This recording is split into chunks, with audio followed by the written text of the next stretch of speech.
नमस्ते दोस्तों, स्वागत है आपका हमारे काउंटडाउन सीरीज में, जहां हम एक्सप्लोर कर रहे हैं दुनिया के सबसे छोटे कंट्रीज। पिछले वीडियो में हमने देखा था मालदीव, 9th स्मॉलेस्ट कंट्री। आज हम कैरिबियन के ट्रॉपिकल पैराडाइज में आ गए हैं, सेंट किटीज और नेविस।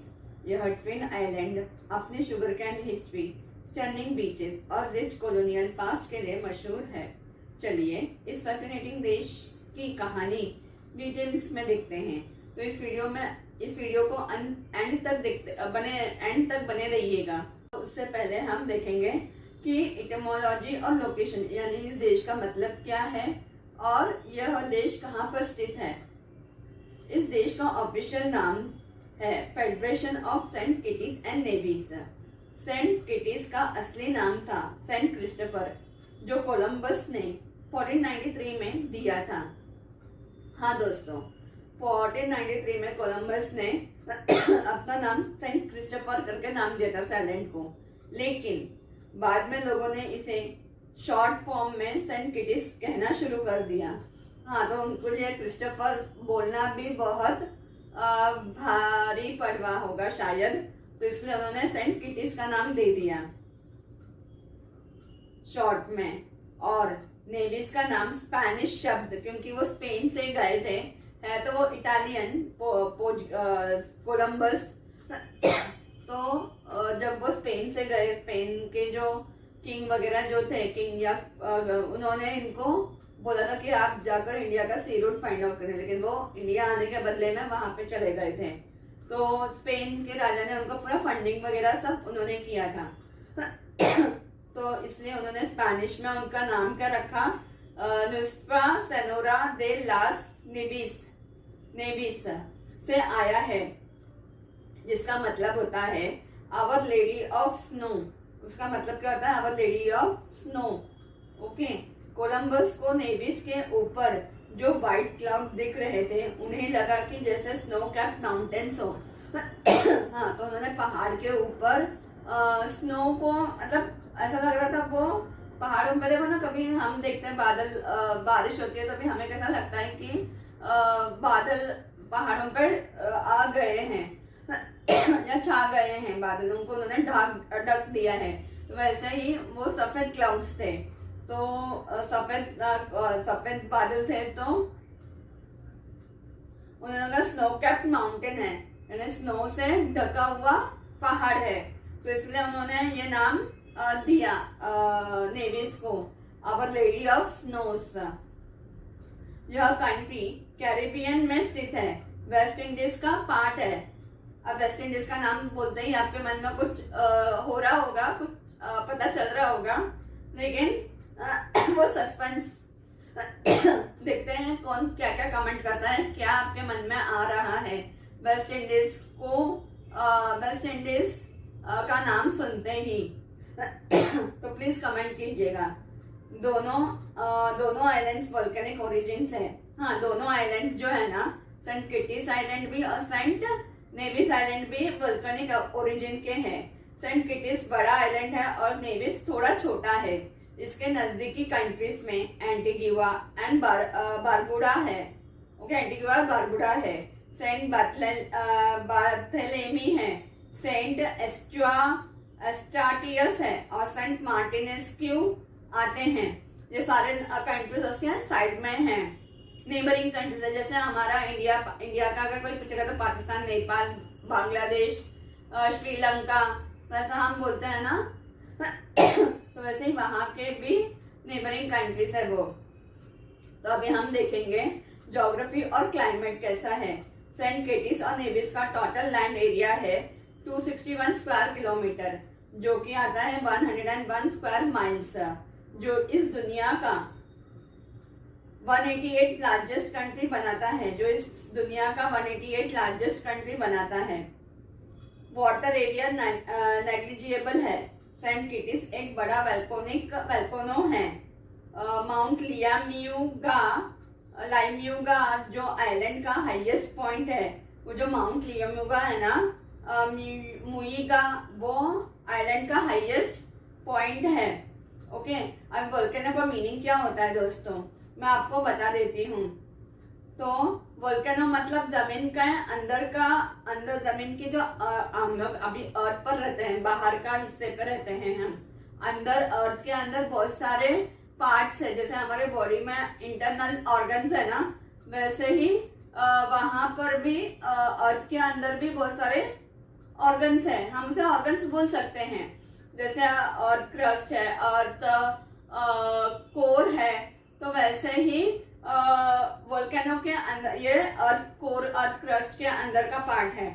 ओके, तो वहां पे जो जमीन के अंदर से पिघला हुआ पत्थर, अंदर है ना बहुत सारे पत्थर है, जो पिघलता है ना, तब उसे हम मैग्मा कहते हैं।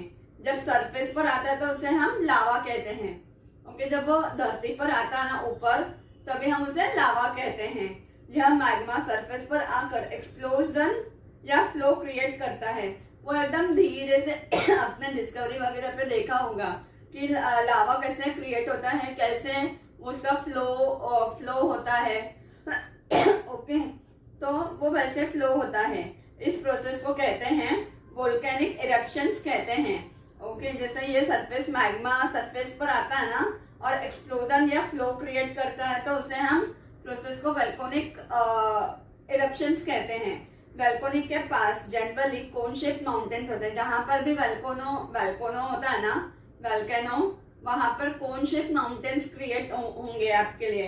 यानी जैसा आइसक्रीम का शेप कैसा होता है, वैसा ही आपको आइसक्रीम का जो कोन होता है, कोन आइसक्रीम हमने सबने खाया है, तो खाते भी हैं, तो उसका कोन कैसा होता है, तो वैसे उसी शेप में वहां के माउंटेन्स भी होते हैं, जो टाइम के साथ लावा, ऐश और स्टोन्स जमने से बनता है।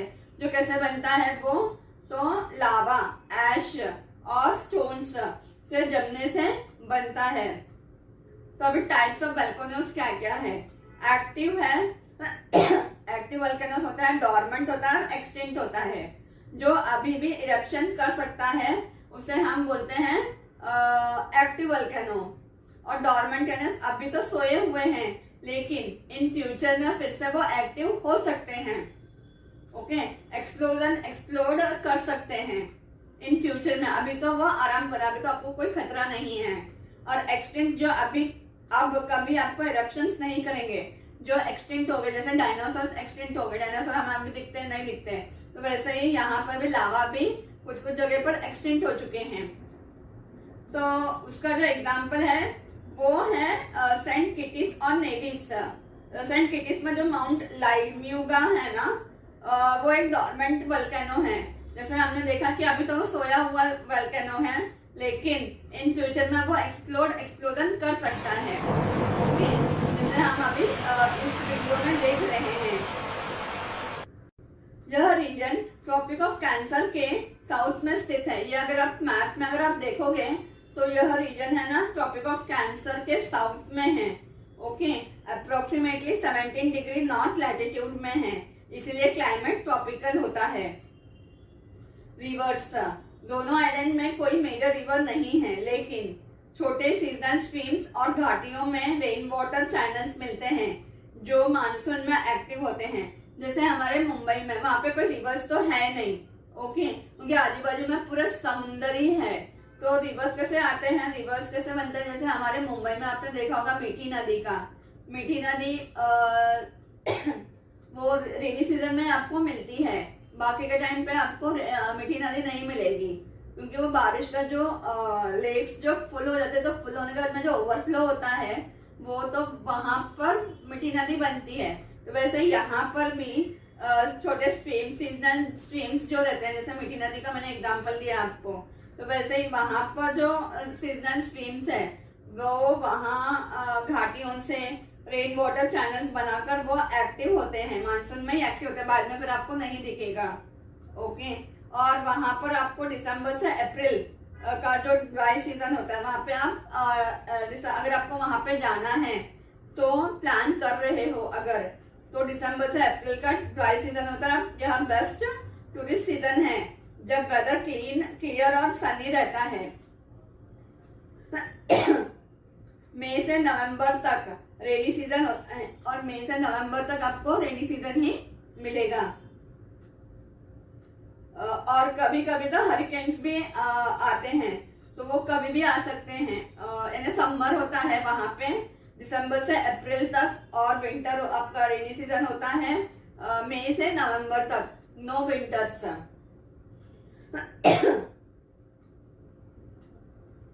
होता भी होगा तो हल्का हल्का, ज्यादा ये नहीं होगा क्योंकि ड्राई है। तो फिर ड्राई सीजन बोला है ना, समर ही होता है ना ड्राई सीजन, यानी तो वैसा होता है। अभी हम देखेंगे पॉपुलेशन और कैपिटल। 2023 यानी 2023 में सेंसस के मुताबिक सेंट किटीज और नेविस की पॉपुलेशन है 54,338। जो 2021 का एस्टिमेट है 47,606 थी। यह दुनिया का 187th मोस्ट पॉपुलरस कंट्री है। तो दुनिया का 187वां मोस्ट पॉपुलरस कंट्री है दुनिया का। ओके, उनकी पॉपुलेशन इतना कम है। ओके, अभी तो 2023 का जो पॉपुलेशन के मुताबिक है ना 54,000 ही है। और इसका कैपिटल है बस्तेर, जो सेंट किटीज आइलैंड पर है। किटीज का आइलैंड अगर आप देखोगे तो वहां पर ही आपको कैपिटल मिलेगा। कैरिबियन के सबसे पुराने टाउन्स में से एक है। कैरिबियन जो है ना, कैरिबियन सी, उसमें से सबसे पुराने टाउन्स में से ये एक बस्तेर है। अभी हम देखेंगे दोस्तों हिस्ट्री। सेंट किटीज और नेविस पहले कैरिब और कैलिनागो ट्राइब्स का घर था। तो वहां पे जो पहले से ही कुछ लोग ट्राइब्स रहते थे, जैसे हमारे इंडिया में भी ट्राइब्स है, तो वैसे ही वहां पर भी ट्राइब्स रहते थे जिनका नाम था कैरिब और कैलिनागो। जो 1493 में क्रिस्टोफर कोलंबस ने इस जगह को डिस्कवर किया था। ओके, 1623 आते आते ब्रिटिशर्स ने सेंट किटीज को अपनी पहली कैरिबियन कॉलोनी बनाया। 1623 में ब्रिटिशर्स ने सेंट किटीज को अपनी पहली कैरिबियन आइलैंड को कॉलोनी बनाया, और 1628 में नेविस पर भी कब्जा कर लिया।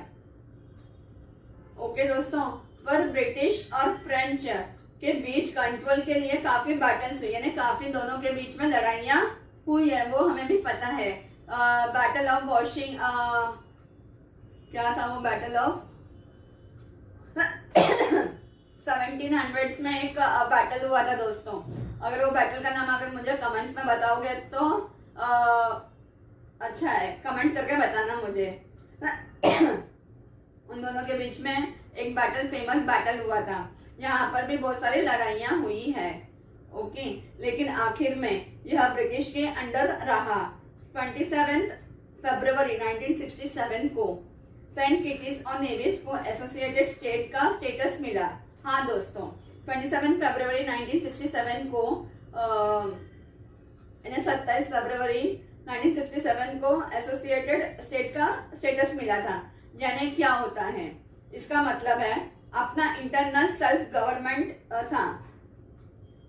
आप इंटरनली यानी आपकी फॉर एग्जाम्पल अब इंटरनल यानी अपना देश, अभी इंडिया है, अपना भारत देश है, तो वहां पर आप इंटरनली आप कुछ भी कर सकते हो।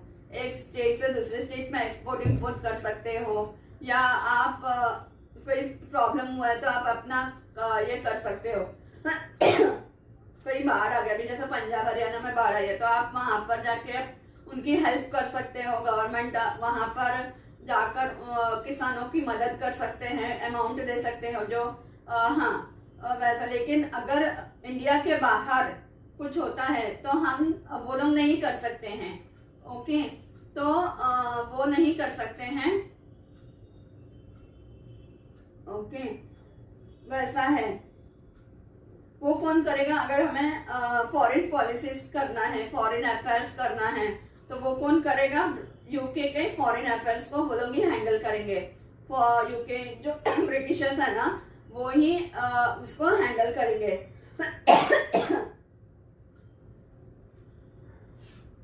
ओके, फिर 19 सितंबर 1983 को सेंट किटीज और नेविस ने कंप्लीट इंडिपेंडेंस हासिल किया था। 19 सितंबर 1983 को उन्होंने हासिल किया था। कंप्लीट इंडिपेंडेंस यानी स्वराज्य, संपूर्ण स्वराज्य हासिल किया और एक सॉवरेन नेशन बन गया। लेकिन आज भी यह कॉमनवेल्थ रेल्म है, आज भी वह कॉमनवेल्थ रेल्म में ही है, जहां king Charles third ceremonial head of the state होते हैं। जैसे वहां पर कैसा है ना, जैसे अभी अगर हम कनाडा और ऑस्ट्रेलिया का एग्जांपल लेंगे, यहाँ पर हमारे अपने इंडिया जैसा नहीं है वहां पे रूलिंग। वहां पे अगर कोई प्राइम मिनिस्टर है या प्रेसिडेंट है, ओके, तो वो हेड ऑफ द गवर्नमेंट होंगे, और ये जो यूके के जो राजा है किंग चार्ल्स, वो हेड ऑफ द स्टेट होंगे। जैसे हमारे यहाँ पे हेड ऑफ द गवर्नमेंट कौन है? प्राइम मिनिस्टर है। हेड ऑफ द स्टेट है प्रेसिडेंट। लेकिन वहां पर ऐसा नहीं है दोस्तों, वहां पर होगा head of the state king Charles होंगे, यूके के किंग, और प्राइम मिनिस्टर उनके स्टेट का होगा।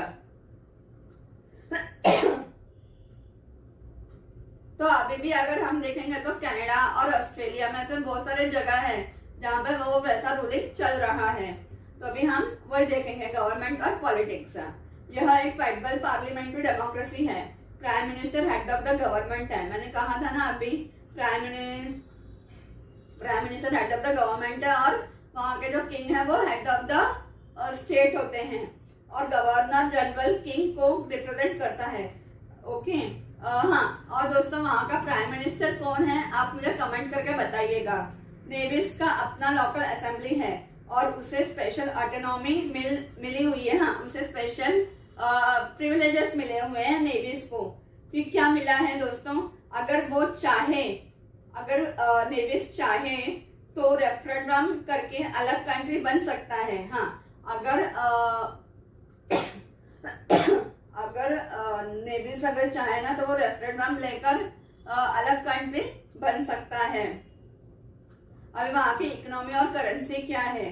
सेंट किटीज और नेविस इकोनॉमी टूरिज्म, एग्रीकल्चर और ऑफशोर बैंकिंग पर बेस्ड है। हाँ, उनका जो इकोनॉमी है वो टूरिज्म और एग्रीकल्चर और ऑफशोर बैंकिंग पर बेस्ड है। पहले यहाँ शुगर इंडस्ट्री बहुत बड़ी थी। क्यों बड़ी थी? क्योंकि यहाँ ब्रिटिशर्स ने क्या किया था, इंडिया से, पाकिस्तान से, मोस्टली ज्यादा करके तो वो अफ्रीका से लेकर गए थे। वहां पे उनको स्लेव्स बनाकर लेकर गए थे, और वहां पे शुगर का जो एग्रीकल्चर होता है, शुगर कैन का, वहां पे उनको काम करने के लिए लगा था, तो वो वहीं पर बस गए। ओके, इंडस्ट्री बहुत बड़ी थी, और लेकिन अब यह टूरिज्म डिपेंडेंट है। अब वहां पे था पहले शुगर कैन एग्रीकल्चर करने में, लेकिन अब वहां पे टूरिज्म पे पूरी तरह से डिपेंडेंट हो गए हैं। यहाँ की करेंसी है ईस्टर्न कैरिबियन डॉलर्स, और जो और 7 कैरिबियन कंट्रीज में भी यूज होती है। आपको और 7 कैरिबियन कंट्रीज में अलग लेके जाने की जरूरत नहीं है, आप वही डॉलर्स को वहां पे यूज कर सकते हो। कल्चर और लैंग्वेज, ऑफिशियल लैंग्वेज है इंग्लिश, लेकिन लोकल एसेंट कैरिबियन कैरोले में होता है। लोकल एसेंट जो है ना वहाँ पे कैरिबियन, उनका खुद का लैंग्वेज में होता है। कल्चर एफ्रो कैरिबियन ट्रेडिशन से है। जैसे मैंने बताया ना, अफ्रीकन को वहां पे ज्यादा करके लेकर गए थे। ओके, और अपने इंडियंस को कहाँ पे लेकर गए थे? मालदीव्स, मॉरिशस, वहां पर इंडियंस को लेकर गए थे, ज्यादा करके मॉरिशस वगैरह। ओके, और वहां पर एफ्रो कैरिबियन ट्रेडिशन से हमें क्या इंस्पायर करता है? म्यूजिक है। म्यूजिक में कौन सा है? कैलिस्पो, सोका, कार्निवल फेस्टिवल्स, और क्रिकेट यहाँ बहुत पॉपुलर है। क्रिकेट तो है ही दोस्तों, अगर वेस्ट इंडीज का पार्ट है तो ऑफकोर्स क्रिकेट तो होगा ही। अब हम देखेंगे education and lifestyle. Education free है, कंपलसरी है, 5 to 16 ईयर्स तक, 16 साल तक। लिटरेसी हाई है। यहाँ रॉस यूनिवर्सिटी है, स्कूल ऑफ वेटरनरी मेडिसिन है। जैसे इंटरनेशनल यूनिवर्सिटीज हैं, और जो बहुत सारे फॉरेन स्टूडेंट्स को अट्रैक्ट भी करते हैं। वहाँ पे फॉरेन स्टूडेंट्स जाकर वहाँ पे पढ़ाई करके आते हैं। वेटरनरी मेडिसिन है, रॉस यूनिवर्सिटी है दोस्तों। फिर अभी हम देखेंगे टूरिज्म अट्रैक्शंस कौन कौन से हैं।